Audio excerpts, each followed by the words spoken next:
Alba vazhdon t'i rrijë sipër Elionës gjatë gjithë pasdites, dhe tensionet që kanë nisur prej ditësh mes tyre shpërthejnë sërish. Ajo afrohet me një buzëqeshje provokuese, duke marrë një jastëk nga krevati dhe, pa asnjë paralajmërim, ia hedh drejt Elionës me një goditje të qëllimshme, jo për lojë, por për ta bërë atë të ndihet keq.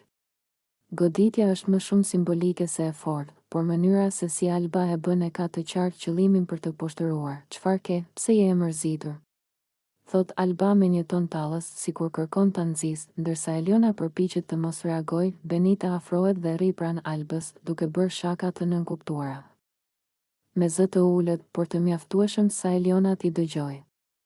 Të dyja e shikojnë me një vështrim sfidues, sikur e kanë zgjedhur me qëllim atë si shënjestër të tyre për të kaluar kohën duke u tallur. Ja ku e kemi princeshën, edhe sot e mërzitur, thot Benita, duke e parë Albën dhe duke qeshur me ironi.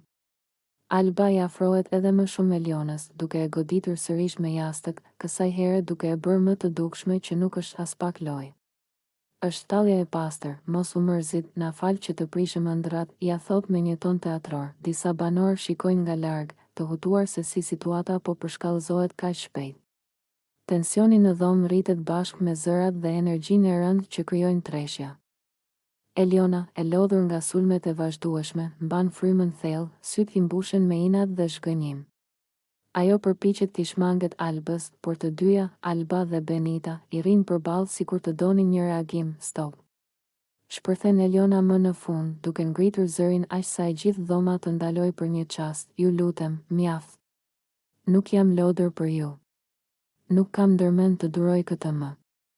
Zëri i saj kumbon në hapësirën e dhomës dhe disa prej banorëve kthejnë kokën menjëherë nga zëri i saj i thyer por i vendosur. Alba e Benita i ndalin për pak sekonda lëvizjet e tyre, të habitura nga qetësia që Eliona e ka thyer me një shpërthim të papritur.